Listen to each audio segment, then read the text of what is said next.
if I could just insert this into my answer. So this article that you sent me entitled "No Money in the Bank, Black Women, Wealth and Assets." And she begins, if the average single Black woman went to the bank and withdrew her wealth, she would only withdraw $100.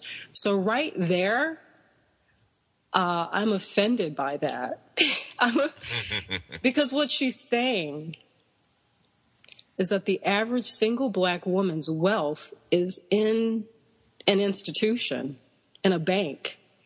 And I apologize, my dear, but my wealth and the wealth of Black women, women all over the world, our brothers, like our wealth is not in an institution that you can put an AT into and withdraw.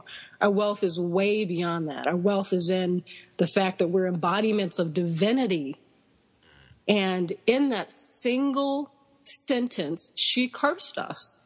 She cursed us the way that people curse us when we talk about the struggle, because our mouth is our magic wand.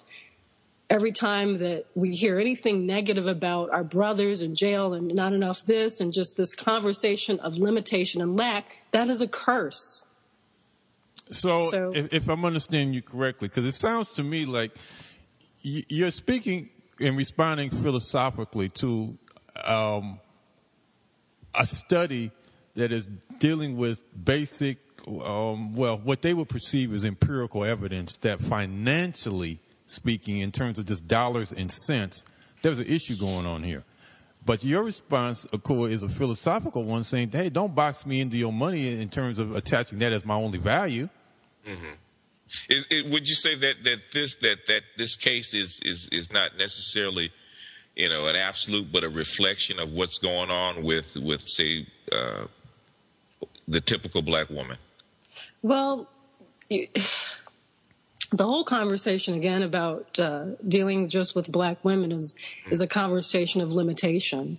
Mm-hmm. The sisterhood goes beyond Black women as the way it's defined. I mean, in my mind, we're all human beings.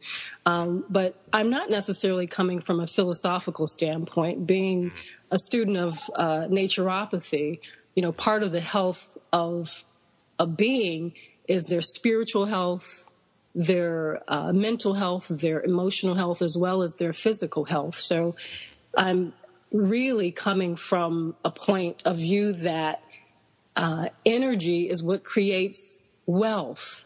Mm-hmm. Wealth to me is a proper and balanced mindset. And the proper and balanced mindset is a mindset of abundance. And, I've definitely been that single Black woman who's gone to the ATM and it's 32 cents in there. And I've also gone to the ATM and there's been $10,000 in there.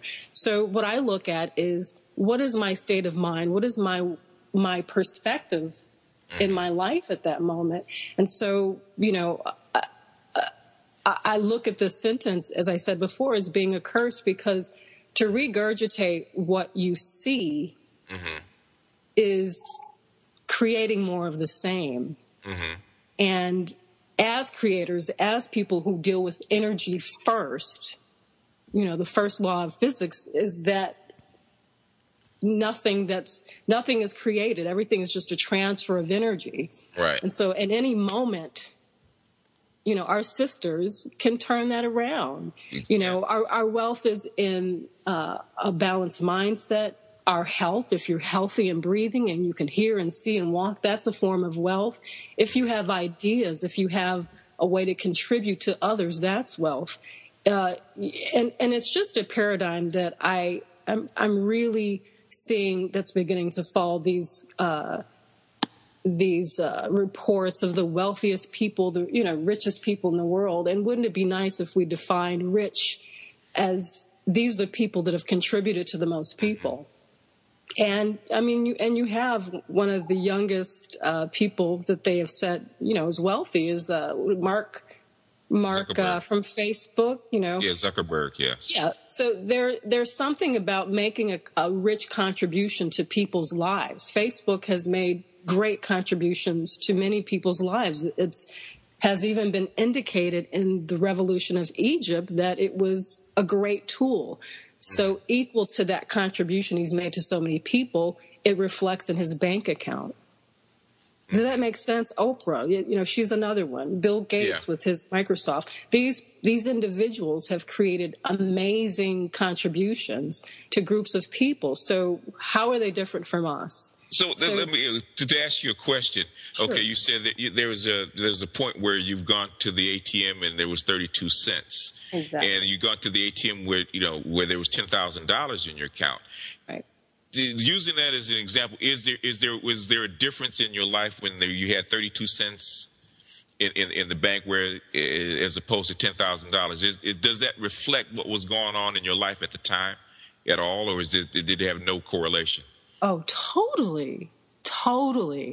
And you know, a lot of people that know me and have heard my story, realize that I've been homeless twice. Right. You know, homeless, not stinky on Skid Row, but homeless in that I didn't have enough to pay my rent, and I had to go stay with friends and sleep on their couch and keep my stuff in my truck.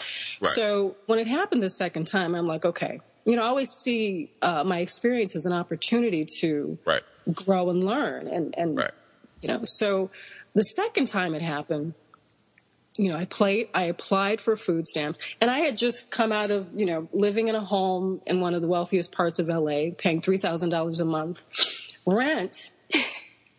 Rent, not a home, but rent. Ooh. Yeah. And now I'm living on my car. I applied for food stamps, and so something happened with the person at the office, and I was denied. I was totally eligible, by their definition, but I couldn't get food stamps. So in that moment, I said, oh, okay, so this is for real. Like, I can't even get food stamps. And I realized I am out here in the world, and I have got to make something happen. I can't depend on someone else to make it happen. I've got to make it happen. And so I began to make a list of all of my talents, my abilities, my skills, the successes I had in my life. And I realized there's no way that I should be in this position, because I have way too many skills and talents and abilities and accomplishments. So in that moment, I never looked at my life the same. I realized that I was in that position of lack because I was being stingy with my gifts, talents, and abilities. Mm-hmm. And I see so much wealth and richness within just our culture, the African diaspora. Mm-hmm. And I see this article of them pointing out the state of things, because we're in a state of mind where we feel like we don't have anything to contribute. Right. Exactly. So I see that a lot because a lot of the, I should say women, because we're talking about women, but people in general, a lot of the women that I see, they have plenty of money that flow through their hands, but they're in this condition that this article talks about. And it's not because a lack of ability or a lack of money, it's because of the mindset. It's a lack of the lack of discipline and lack of mindset to actually harness their own minds. They feel that they're nothing unless they go on to this Vegas trip and they spend $5,000. They won't be happy. Or I got to go to this cruise that's going to cost me $3,000 because I'm not happy unless I have a story to tell. It's like that. It's a mindset, and just their bank account is just a reflection of what their mindset is. Absolutely. And it's opting for short-term pleasure over joy, and just happiness and peace. And so when we go shopping for shoes, or a lot of ways that we spend our money, and not just Black women, women in general, spending our money to, superficially, so maybe we can attract the love in our life that we feel like we don't have. Money spent in a mindset of poverty or limitation is going to render you the same thing. And so, I am working on my own, reprogramming, every moment, really looking at, okay, what is this behavior and this mindset? What kind of harvest do I get from that? Right. And I have been most prosperous financially, in terms of keeping score and getting a harvest. I've been most prosperous when I've put my eyes on contributing to the lives of other people. And I'm just really working to stay in that space right now. And, and I just think that there is something that doesn't work about the mindset that your wealth is based on what's in your bank account. I feel that is it's a reflection. It's a reflection. Thank you. It's a reflection of what's going on in your spirit and in your mind and in your heart about who you really are and what you have to contribute and what you're worth. When I've had, tens of $1,000s in my savings account, it does give you a certain level of peace. So I'm not negating the significance of having resources to work with.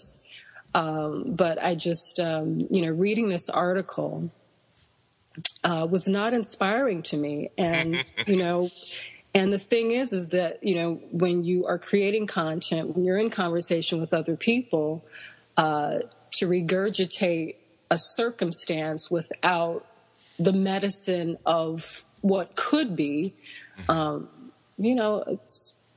it's I don't want to say it's irresponsible because I'm sure it's not conscious on her part, but even with the human body, when we get a fever or some type of illness, that's nature's way of alerting us to the fact that there is an issue.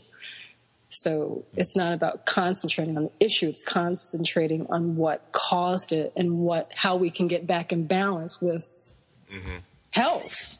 Well, you know what? Let's talk about it from that standpoint. Let's talk about some solutions here because, we could talk about the problem for hours and days if we like. Decades. Probably not exhaust it too much because it's deep, very, very deep.